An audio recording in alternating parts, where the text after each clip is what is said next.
Welcome back to the show and/or extravaganza. You know, Christopher Reeve literally zoomed to fame in the movies Superman and the sequel Superman 2, but his acting career is taking new turns. His latest film is an adaptation of the Broadway hit Death Trap, in which he is playing a very peculiar character. Would you please welcome Christopher Reeve?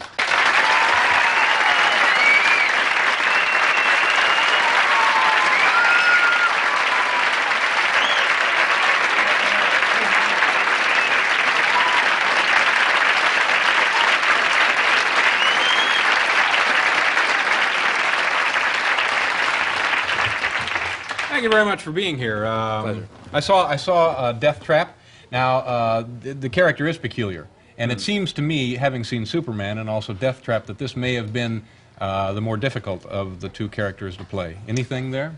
I tell you what, everybody thinks that I'm trying to make a departure from Superman, as though it was something that I have to apologize for, that's something I have to try to get away from. Superman is something that's a very important part of my life that I'm very grateful for, and it changed everything. But I'm not trying to get away from it. I'm not trying to prove a point to anybody. I'm not saying, hey, public, you know, take a hike. I'm really an actor, you know.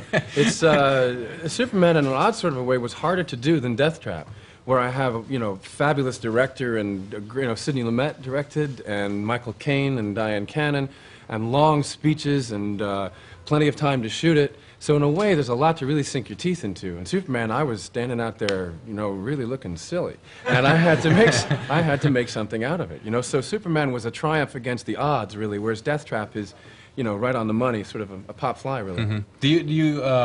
You do sound a little defensive about the fact that you. What? Who, me? Huh? But it must be both a plus and minus to knowing that for a generation of people now, until something else happens, you're going to be Superman. And I don't, by something else happens, I mean when you decide to quit get making arrested films. or, yeah, something. No, if I never did anything else in show business, I would be proud to say that I played that movie and made some people happy with it.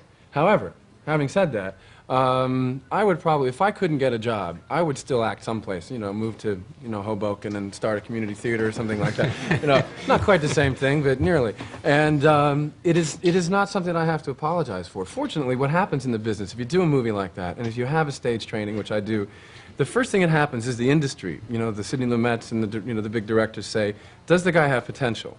Then the public says, is he interesting? And then the media says, how do we label him? You know? And that happens to presidents, it happens to murderers, it happens to actors, Superman, whatever. Everyone's got a label right away. So I'm no exception to this rule. Yeah. People, that's right, they do not rest until someone or something has been categorized so they can be reacted to or dealt with. I saw Rich Little do a thing on the Carson show the other night, which just cracked me up, and is a perfect comment on how the media labels people right away. He was asked to do presidents in one word. And he said, say Lyndon Johnson, he just went, barbecue. And immediately, you knew from the whole thing, I can't imitate it the way he did, but you knew from a whole thing of, you get an image of the man out there cooking steaks and pulling the dog by the ears, and, you know, you have a whole thing. Or cooking the dog and pulling steaks by the ears, yeah. And he did a thing, he said, what for Gerald Ford? For Gerald Ford, he just went, whoops. And I just think it shows that it doesn't matter who you are. Why does Time magazine, for example, call everybody by capital letters? You know, actor so-and-so, fated film star so-and-so, 77, you know? A label and an age right away. So they're not ganging up on me, is what I'm trying to say. I'm stricken sitting here next to you by how... Right? Yeah. I can help. By how young a person you are. Well, I guess you knew that, though, didn't you? Have you always been this young, or is it something that happened recently? Yeah. But you are a very young man. It's called a silly haircut, is really what it is. You know, I get those occasionally. That'll do it.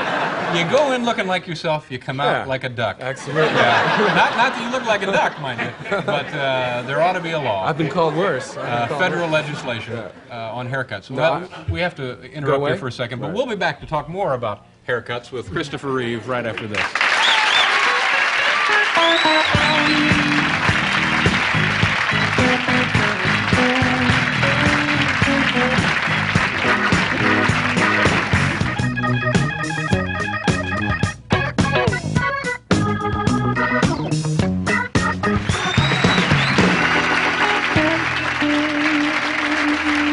Welcome back to the show. Christopher Reeve is here. I alluded to, I guess, your newest motion picture, Death Trap, which I saw, and we have some film of the film. film of the movie. Or why don't you tell the folks what we're about to see here? This is where I do my Avon lady bit. It goes, hello, would you like to buy a movie? Only $5. Yes.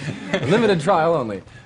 This movie, Death Trap, which is the crass commercial reason why I'm here, is about a guy, Michael Caine. Well, everybody's selling something, right?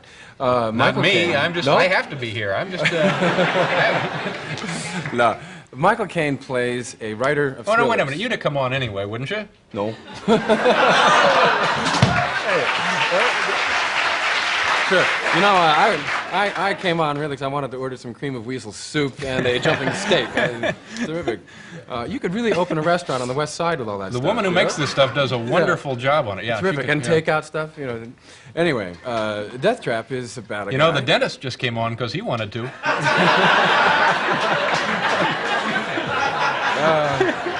You got a real thick skin, right? I'm sorry. Go right ahead. Death Trap is about a guy, played by Michael Caine, who's a writer of thrillers, who is going through a very bad spell. And he's really bombing. We catch him on opening night of his latest play, which is really bombed. He gets absolutely pissed that night, and he goes home, and the next day, pissed is an English phrase meaning drunk. You can say pissed? You can. Pissed means you're pissed.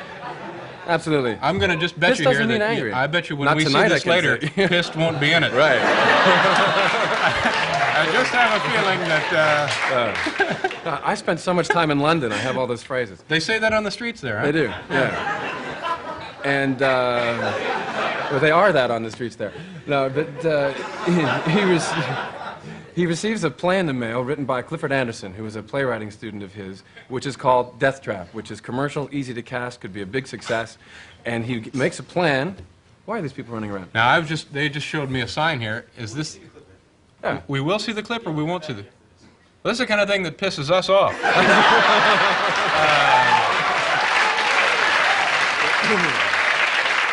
are we doing?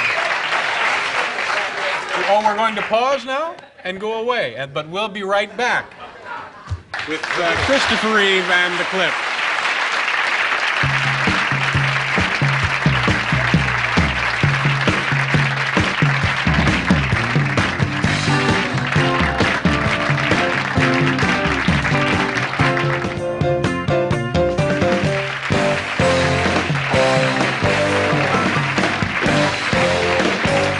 Welcome back to the show. Christopher Reeve is here, and we're going to quit goofing around here. I'm sorry. Tell us now about what we're about to see. Right, back to the pitch. Okay. When you last left us, the actor was trying to set up his film clip. Michael Caine receives a script in the mail. Remember that part before the commercial? Right. Anyway, received a script in the mail by a former student of his, which is the ultimate commercial thriller that could probably make about $3 million, not including the Death Trap t-shirts. And as he says, if that's not a thinking man's motive for murder, I don't know what is. So he lures me down to his house. The idea is going to knock me off and send out the play as his own and make all that money. So here's a scene where I'm just beginning to realize what's going to happen to me. Okay, Christopher Reeve, Michael Caine in Death Trap. Take a look at the monitors, and at home the TVs should do it.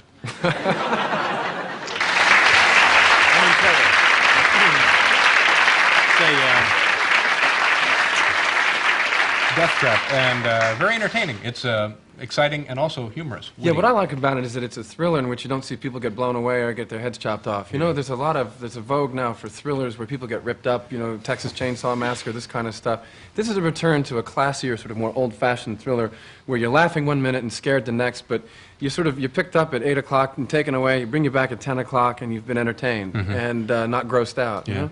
Tell me... Hopefully. No, we take care of the grossing out part here. Yeah, we'll on this do that. show. Yeah, right. That's our job in life. Tell me a little bit about, maybe you don't want to talk about this, about sailplaning. No, I'd rather Soaring. not talk about that. Rather not It's very talk about personal to me. No. Soaring is, this is not jumping off a cliff with a kite on your back. That I don't understand. This is flying in a plane with no engine. Oh, yeah. That makes plenty of sense. Much more sense. But, and I fly as far as I can and go where I want to. And sometimes as a competition, sometimes just for fun. But for people who may not understand what this is exactly, again, go through the description of how you get up and how you get down. I think they understand how you get down. You do the best you can, right? Yeah. You know, you go up and you hope you come down again in one piece. And every time I land someplace I'm not supposed to, which happens occasionally in gliding when the lifting air isn't working anymore, it starts raining, eventually you land. anytime I don't get back to the home airport, the press treats it, Superman crashes, film at 11, you know? And so, you know, but it's not an uncontrolled disaster. It is free flight. It's You as ride close as you can. the thermals, the Yeah. waves of warm air coming off the surface of the Earth. Right, so And why'd you ask me the go up- question? Yeah. Because I was...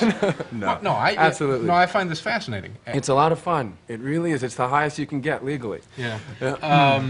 And is it safer than flying motored craft? Yeah, it's safer than flying a 747. Really? Absolutely. Well, it depends who's at the controls, Yeah. but yeah, you can. It's a wonderful escape, and it's something you can share with people. Where, nice thing about it is you can't worry about your problems and fly the airplane at the same time, and that's nice. Yeah.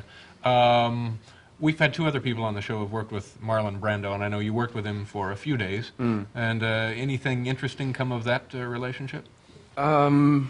I must say, I don't say this to be vicious, but I don't worship at the altar of Marlon Brando because I feel that he's copped out in a certain way. He's no longer in the leadership position that he could be. He could really be inspiring a whole generation of actors and by continuing to work. But what happened is the press loved him, whether he was good, bad, or indifferent, where people thought he was this sort of institution no matter what he did.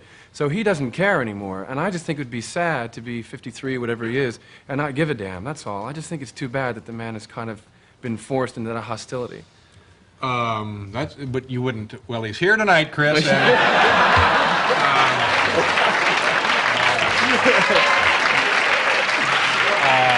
I don't care. And listen, that's something that I would say to him as well. I don't want to be accused of talking out of school. You know, but he could be a real leader for us. Yeah. Was it exciting to work with him, though? Not really, no. No. I had a wonderful time, but the man didn't care. I'm sorry. He just, you know, took the $2 million and ran, you know? Yeah. So, I Interesting. just still care. I'm a real beginner, and I just care so much that it hurts when someone's phoning it in. Yeah. He is a wonderful actor. He is a brilliant man. But at this moment, he just isn't motivated. That's all I mean to say. Well, I appreciate you being here. It was a lot of fun meeting you. Marlon's going to kill me, but No, anyway, no. thank you. Thank you very much. Pleasure. Christopher Reeve, ladies and So, gentlemen.